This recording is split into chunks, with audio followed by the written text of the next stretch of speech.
About to call them blue, the way you be cluing. Stay awake, not woke, I'm tuned in. Your point of view too far, need to zoom in. Ain't got no facts, you assuming. About to call them blue, the way you be cluing. Have we had enough of your lies for one night?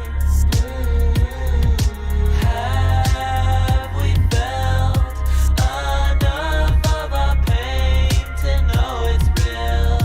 How do you feel? Sick and tired of the lies, all I'm feeling is the pain. It's the devil in disguise while I'm standing in the rain. Water pouring from the sky, but you tell me the opposite. Like I don't have a consciousness, like I'm stuck in the matrix and my brain's up for the taking. But we don't do that, I know my facts. They say that he was elected, but where the stats at? They say that jab the only way to get your life back. But if you have a heart attack, then they will go to hide that. Look at the FDA, acting like KKK, trying to run all our lives like we they brand new slaves. Lose the job, banned from playing segregation, all the same. They call themselves progressives, but they taking us all back again. Bring the world to darkness and sacrifice the children then. When it's said and done, then you will never live with hope again. I say that we break the chains, we can't leave the world the same. Make love real again. As we fly above the truth, I ask of God, am I with you?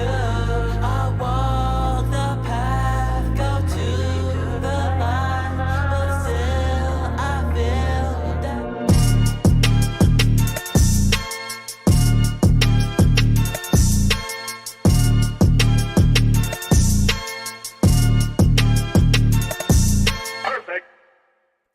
Good afternoon, ladies and gentlemen, boys and girls, people of all ages from all across the world. You are now tuned into your favorite twice weekly source for news, entertainment, culture, politics, laughs, fun, smiles, and life. Here on the Chandler Crump channels, yes, it's plural, multiple different platforms, the Chandler Brief, where the dress code is, of course, business casual. How is everybody doing in the chat? We got Bryce Pitts in the building. He says 10-9-8-7-6, time to spread the virus of intelligence. 5-4-3-2-1, here to spread the news with Crump. I think that's how it used to go. Now he just goes like 10-9-8-7-6, 5-4-3-2-1, which is so boring. Bryce Pitts, come on. We need to bring back the old, high-level bars. I haven't made a lot of music in recent months that you guys have heard yet, but we can still, kick it to you freestyle like that. Come on. Bryce also says, Happy Wednesday, Chandler. That's true. That's true. It is Hump Day Wednesday. Man, yeah, it's my first hump day being back in Georgia. Last hump day, I was on the Chad Prather show with Kyle Rittenhouse, so that was a fun time. I'd say this is just about as fun, though. We're here, back home in Atlanta, Georgia, where the temperature is currently hovering below 100 degrees Fahrenheit. Apparently, we're in some sort of heat wave. I don't know. Australia Day every day. Nice to see you again. He says, hello, everyone. I don't know. Is this considered hot weather in Australia, 100 degrees? I don't really know what hot weather is down there. I know there's a lot of variability when it comes to weather down there. But anyways, we've got a ton of stories we're going to be jumping into. We could chill. We could have all that. But that's what we reserve for Crump Live, our shows on Tuesdays and Thursdays at 8, which you guys should definitely tune into if you haven't already. But let's get down there. Oh, and before we do that, Bryce says, what? What a slow burn there, Chandler. Calm down, my dude. No, we are never calm here on the Chandler Crump channel. We may calm things down for the Crump Live show, but it's not really calm. It's more like chill.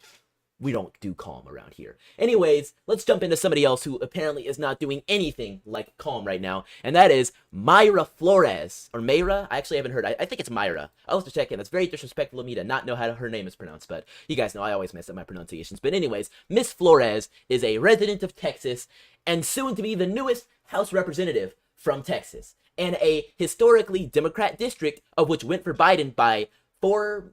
It was a Biden +4 district in 2020, apparently. A lot of stuff happening down there. This is big, right on the border, basically, South Texas. This is massive, so let's jump into this. A South Texas congressional district will be represented by a Republican for the first time following a special election on Tuesday. The election of Mayra Flores, who bested her Democrat competitor in a 51-43 vote, comes as Republicans continue to make inroads among Latino voters in South Texas. Flores, reportedly the first Latina Republican to serve Texas in Congress, is expected to face a more challenging race in November. However, her victory was to replace Democrat Filemon Vela, who retired before his term ended, meaning she was elected to serve out the remainder. During November's general, voters will determine who will serve as the district's permanent congressional representative starting in 2022.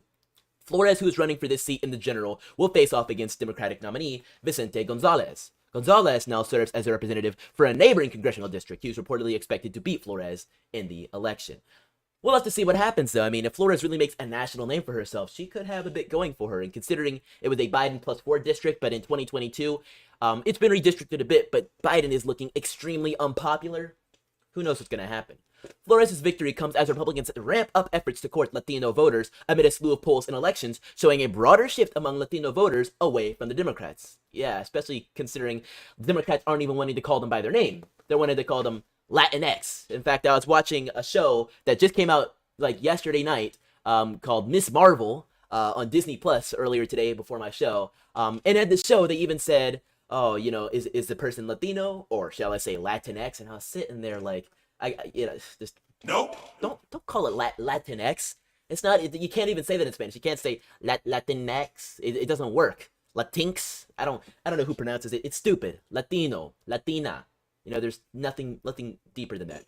If you look at things like the Texas local elections, the New Jersey elections, and others, they all point to Hispanics not just snapping back, but continuing to get more Republican in relative terms than they were before. Yes. And organizations, news companies like MSNBC simply can't handle it. We're going to react to this video live right here of this person absolutely losing his mind. And I mean, honestly, frankly, doesn't this guy look like the type of guy to lose his mind suddenly when that reliable voting block of Latinos suddenly don't want to be a reliable voting block for you anymore, considering you completely mistreated them? Let's check it out. This speaks to a story we've been talking about since the 2020 election, specifically along the border, the Rio Grande Valley, South Texas. We have seen county after county, whether it's in this district or some of the districts to the west of it, where voters have moved 10, 20, 30, 40 points away from the Democrats and toward the Republicans. This district that Mayra Flores won last night, Barack Obama got more than 60% of the vote here when he last ran in 2012. Hillary Clinton won this district by 22 points. It's shifted that dramatically. Joe Biden carried it by 4 in 2020, and now in a special election, a Republican candidate has won it outright. Yep. A Republican candidate has won it outright. We've seen shifts like this throughout South Texas. This, by the way, is the second most heavily Hispanic congressional district in the United States. We've talked about the potential shift among Hispanic voters. We certainly saw it in 2020. The question has been, would we see it in 2022? I think this result we got from Texas 34 last night definitely underscores the Hispanic vote could be up for grabs this fall in ways we haven't seen in a long time. So a very, I'll give it to them. This article may have been mistakenly represented as a meltdown. This guy's just energetic, and he's giving a very fair, level-headed representation of what is happening. The Latino vote is swinging in 2022, and that will indeed have ramifications for 2024. A very common sentiment in electoral politics, especially, I should say, American electoral politics, I guess you can apply it other places, is that the midterms is basically a giant approval rating poll for a presidency. Now, of course, in some presidencies, it may not actually be about how well of a job you're doing, but how you're being perceived. So in 2018, Democrats called it was a blue wave in 2018. And sure, there was a lot of Democratic representatives, but we still had at least a sort of balance around then, around that time. But now, in 2022, it is dangerous. In fact, I'm starting to see electoral accounts on Twitter representing a Cook score of, say, D15 as only a lean Democrat, when that would have previously been a solid Democrat, which means that if you are living in a Democrat district with a Cook score below D15, D10, that Republican that doesn't have all that much funding, doesn't have all that many signs on the yards of people, might actually just be the upset candidate, might actually be sent to Washington this November. And might actually provide a better future for America.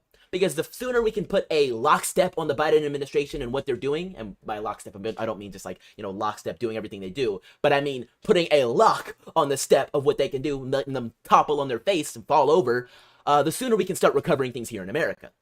Now, I wanted to, highlight this Mayra Flores story, not just because it's a major thing, and not just because we follow each other on Twitter. Yes, I'm bragging. I didn't even know, but it's great stuff. But also because big voices have come out in support of Mayra Flores, including one that, we've talked about countless times in this show, but I actually had no idea would be popping up, and many people had no idea would even be a part of this. It's great. We're going to read that in a second, but I got to check in on the comments. Shout out to Aaron Behringer in the building. He says, lol. All he's got to say is just lol. What's going on, Moon Shadow? Nice to see. I like seeing that we've got kind of a different Chandler Brief crowd than to the Crump Live crowd. Like, I don't really often see Aaron Behringer on Crump Live or Moon Shadow, but I always see you guys here on the Chandler Brief, which is great. It shows that the time zones are kind of, it's working out. I give you guys this show. I give my Crump Live crowd the show in the evening, although I would love to see you guys pop up on the other show.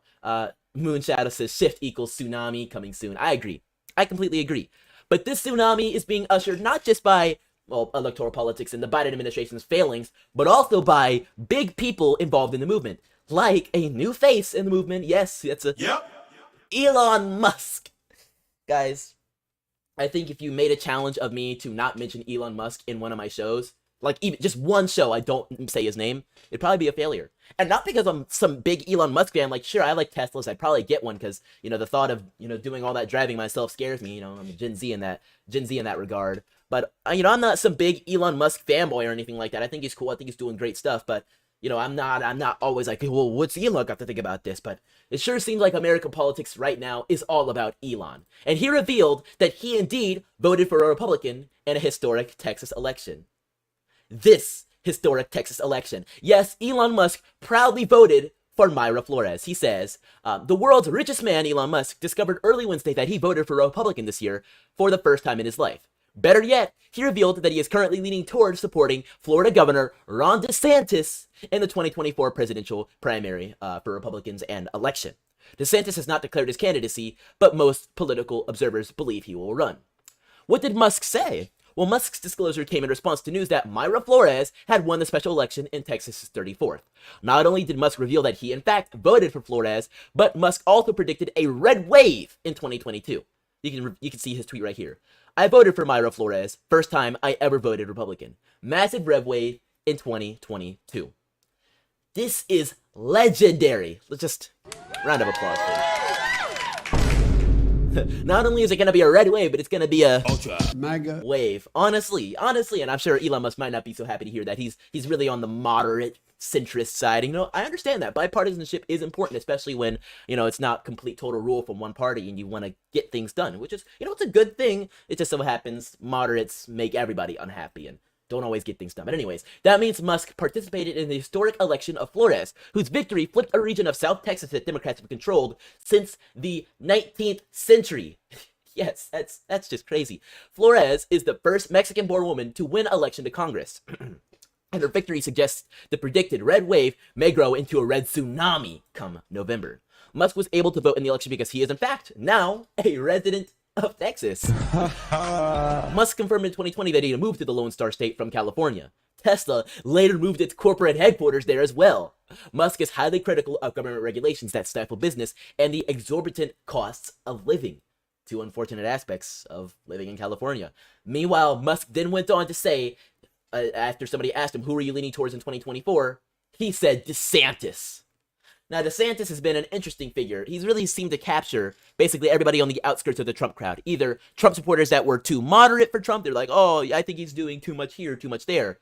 Or Trump supporters that were too radical for Trump, like he's not doing enough here, he's not doing enough there. Somehow, DeSantis has literally, he's pulled what I guess I call an ideological anaconda on Trump. Because he's got him surrounded.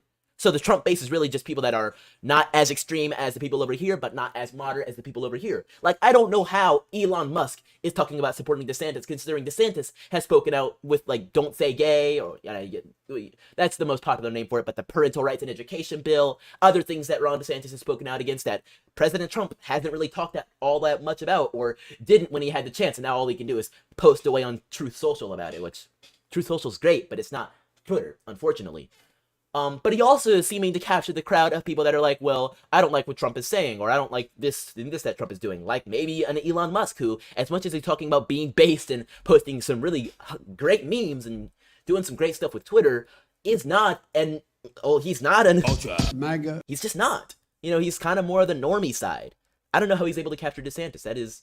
That's great. It's, Bryce Pitt says, DeSantis, huh? Elon Musk, no hate towards you or anything. I don't know about that. Yeah, a lot of people are like that. You're probably within that range where it's like you're in the middle, which I don't know how DeSantis is able to do it. Just last month, Musk discovered that he had been a lifelong Democrat who is now considering voting for Republicans. I voted overwhelmingly for Democrats historically. Overwhelmingly, like, I'm not sure. I might never have voted for Republicans, just to be clear. Now this election, I will. Doesn't that show you guys that a paradigm shift is happening? Well, not only is DeSantis a popular pick, but he also seems to be very dialed in to what is happening in the world right now, including when his own name is mentioned. Yes, DeSantis actually spoke about Elon Musk's proud ringing endorsement, basically. Benny Johnson posts, Governor DeSavage has perfect reaction to Elon Musk saying he would vote for him for president in 2024. Let's hear this. Elon Musk. So what I would say, I'm focused on 2022, but with Elon Musk, what I would say is, I welcome support from African Americans. What can I say? It's a good one. It's a good one. He says he welcomes support from African Americans. It's come on. That's good, isn't it? Yeah, a lot of people are talking about Governor Ron DeSantis, but of course he's focused on his own re-election right now in Florida for 2022, running against Nikki Fried and Charlie Crist, or did the primary happen in Florida yet? I don't know, but I know there's various no-name Democrats that are coming out from the woodwork trying to be like, yeah, we can get as many followers as Ron DeSantis, and we could totally beat Ron DeSantis, but they just don't have the Gillum power. And we all saw what happened to Gillum after the election, so that's just disgusting. We don't want to deal with that. No, but seriously, Ron DeSantis has his own re-election to focus on, but I don't know, anything could happen in 2023. That's the year that a lot of presidential candidates will probably come out of the woodwork, I think. It's going to be a big thing, and of course 2024 with the actual primaries and caucuses and things of that nature, it's going to be big. It's going to be very big. But we'll have to keep all eyes on that as the crow flies. There's tons more stories we're going to be jumping into, so hold on to your butts, don't go far. We'll be right back after these brief messages. Hey freethinkers, Chandler here, and man, covering the news of the day, reading your comments, and containing my laughter sure are tiring, right? I'm sure your day-to-day life leaves you just as, if not more tired than me. So why not elevate your night's sleep, all while supporting a great patriot? Of course, you knew it was coming. It was too good to pass up.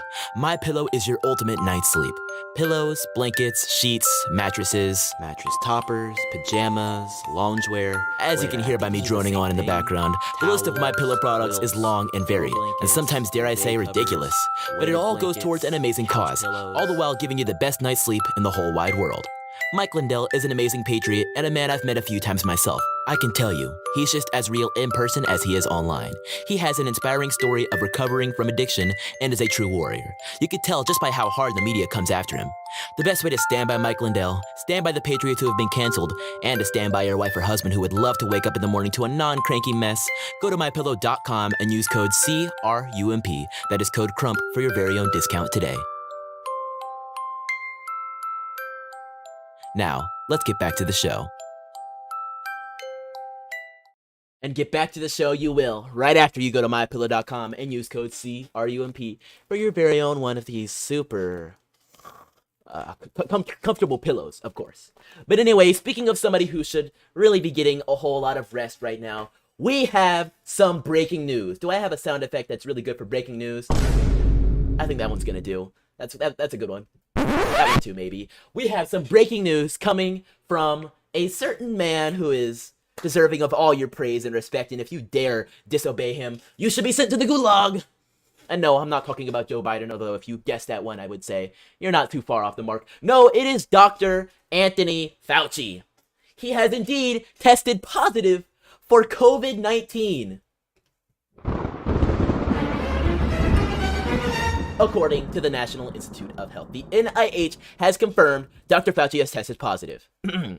Today, Anthony Fauci, director of the National Institute of Allergy, yada, yada, yada, part of the National Institute of Health and chief medical advisor to Biden, tested positive for COVID on a rapid test. He is fully vaccinated and has been boosted twice. He is currently experiencing mild symptoms.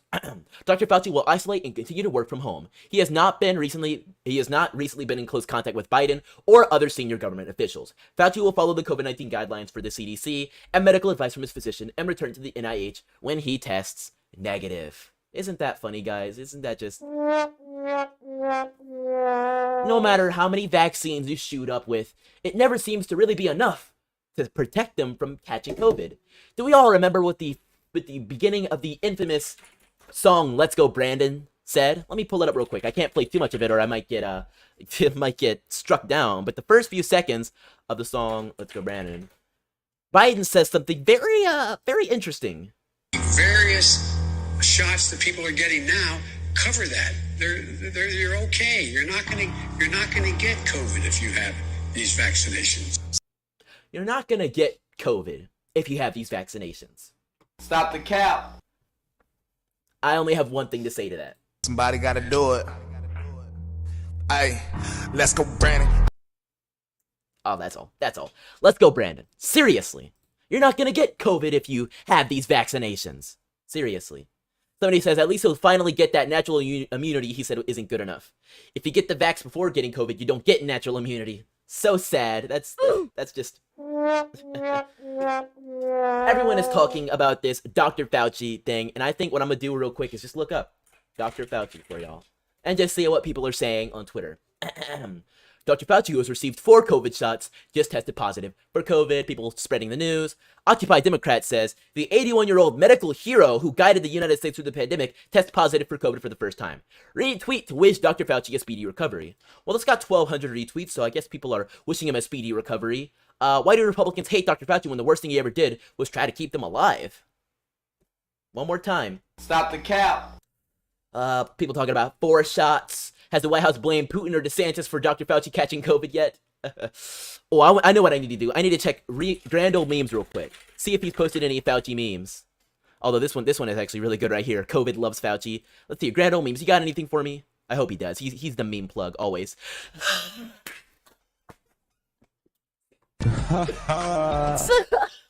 Look at...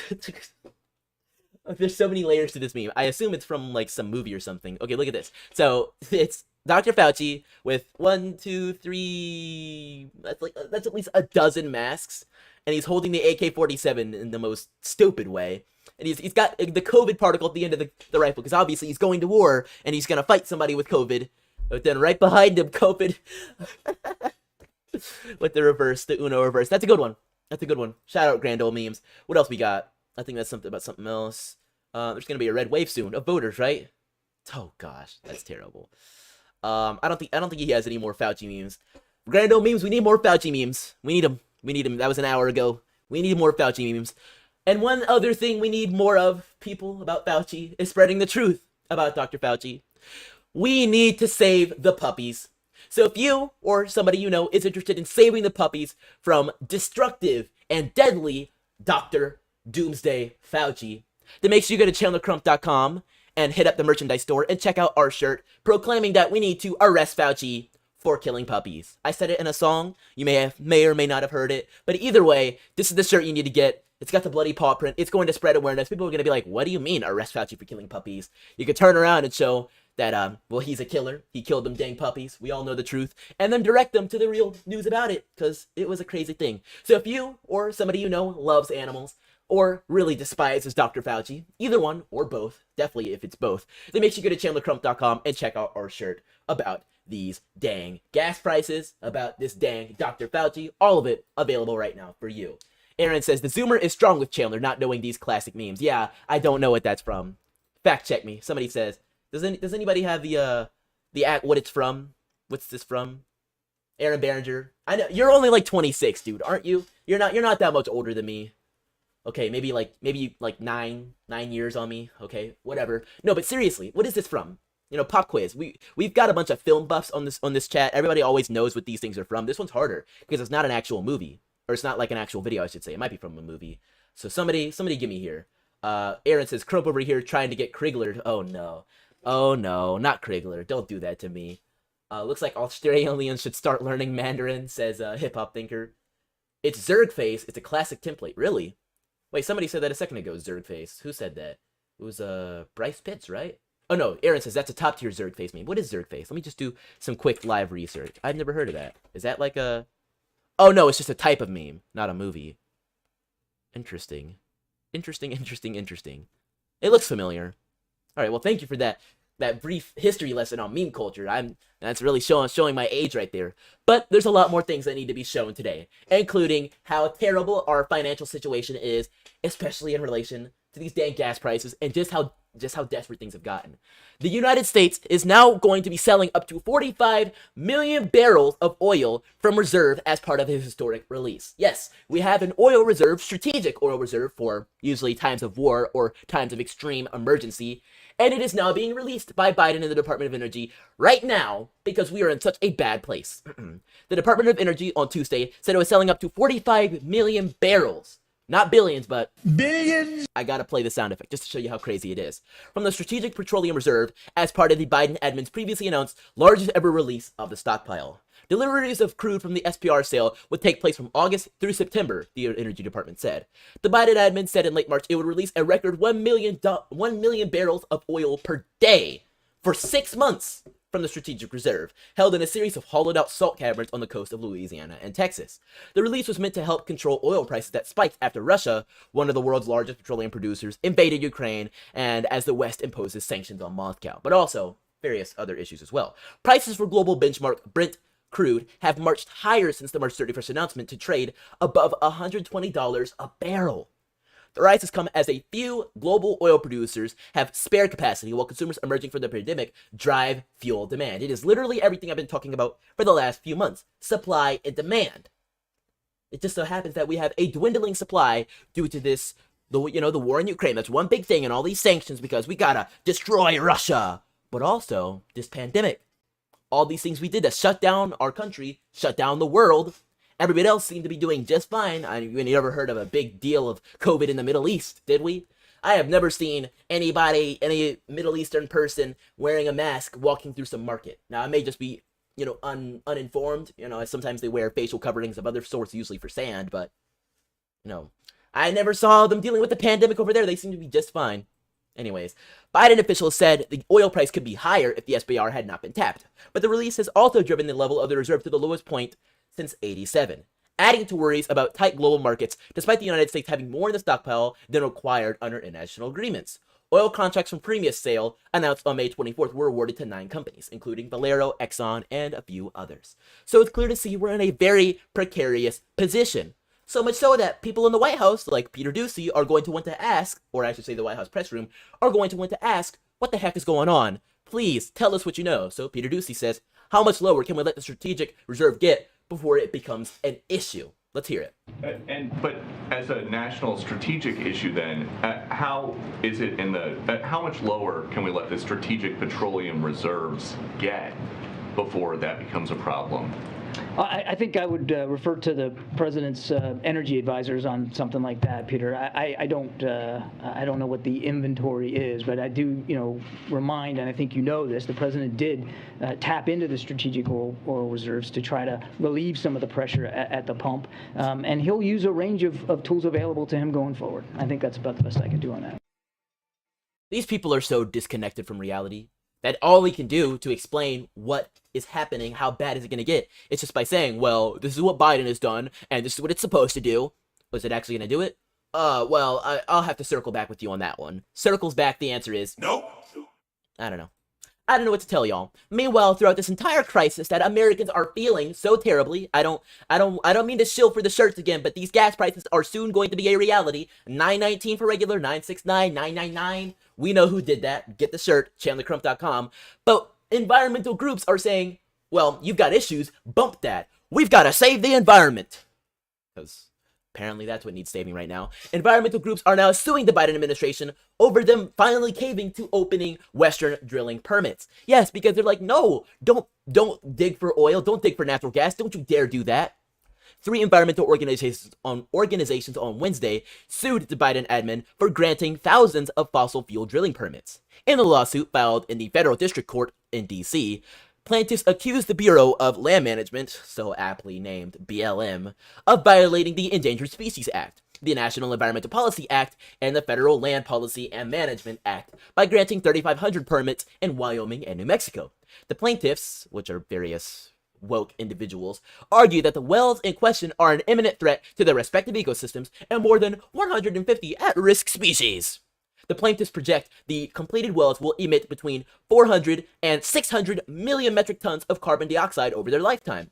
In an email to The Hill, Taylor McKinnon of the Centers for Biological Diversity said that based on the BLM's state-specific per well estimate, ultimate recovery, and emissions estimates, it could be a problem. that the figure is based off of that. As a result, the lawsuit claims granting the permits violated the Endangered Species Act requirements that federal agencies avoid increasing the danger to threatened and endangered species. In addition, Biden signed an executive order shortly after his inauguration requiring agencies to follow best practices for reducing greenhouse gas emissions. The Federal Land Policy and Management Act, meanwhile, requires that BLM to act against any unnecessary degradation of public lands. Fossil fuels are driving the extinction crisis, and the BLM is making things worse by failing to protect those imperiled species. I think you guys see just how bad it is. Thick Wrist says, PSA, Krispy Kreme is having $5 dozen donuts every Wednesday starting today until the end of August. Go, go, go. Beaties be damned. Thick Wrist is just disgusting. Honestly, though, I'm very hungry. I am very, very hungry, so I might have to get me a donut after this. But yeah, he says, stop the cap. Stop the cap. I got you. No, because seriously. Oh gosh, I'm not even reading that, Thick Wrist. He says, screw those desert tortoises. Seriously, give me $1 per gallon gas, and I'll take a hammer to a manatee on primetime television. Terrible. Although I don't know how many Americans would disagree with you. I mean, I'm sure we can do something to relocate these animals somewhere where they're safe, especially if they're endangered. How many times have you guys heard that endangered and, I don't know, what's the other word, marginalized species are just put in some place where they can, I don't know, mate with other ones and keep the species going as long as they can, and then maybe put them somewhere else where we don't have oil up to our knees that we need to get so that we can keep our country running. We've shut down everything. We've shut it down, and it's a big issue now. I don't know. But if you dare talk about it, you will get banned. Obviously, we've spoken about this many times, and for our last subject, I want to briefly bring up this. Twitch has indefinitely restricted RSBN for alleged misinformation. So, RSBN, which is a network that routinely airs President Trump's speeches in full, most other networks don't do that, at least not voluntarily, unless he's announcing something big, and also hosts a plethora of journalists and speakers on there that tell it like it is, give you the information. Well, they can't quite do that anymore. RSBN's Twitch account has been suspended indefinitely for allegedly engaging in the spread of harmful misinformation. And then it's, there's a quote from what they said. Labeling RSBN as a harmful misinformation actor, Twitch provided no details as to the alleged misinformation that had been spread, but defines such conduct as repeatedly spreading it, that threatens the safety of our community, which can include harmful health misinformation, civic, or misinformation promoting violent conspiracy networks, such as, and they name it by name, QAnon. Right.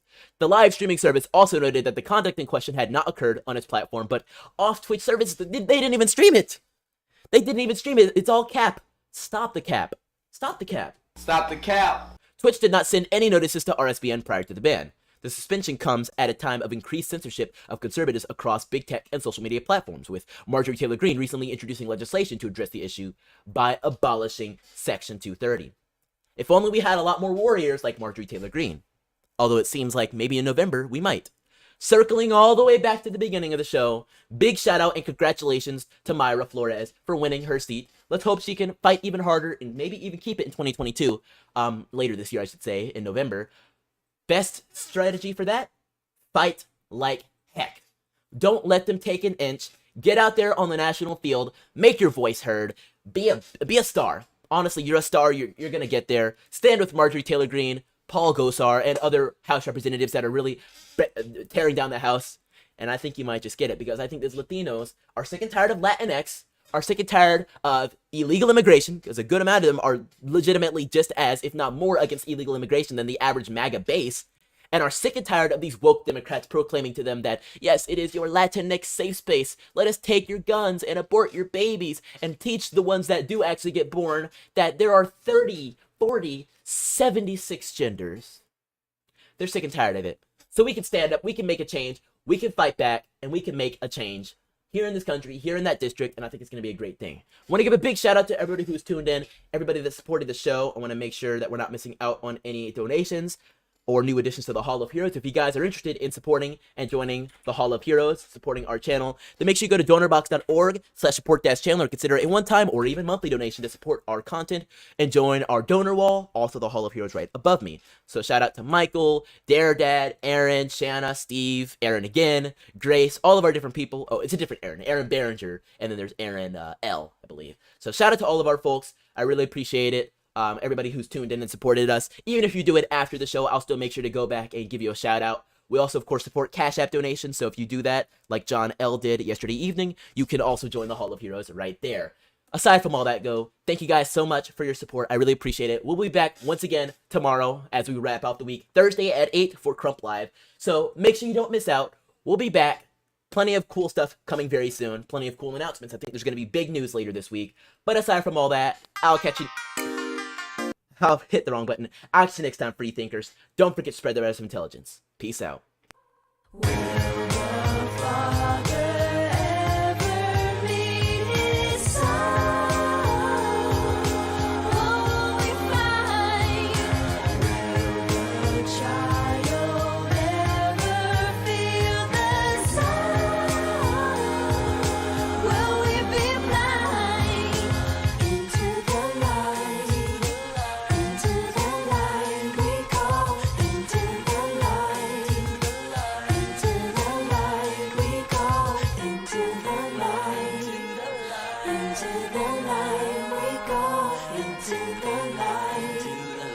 Into the light.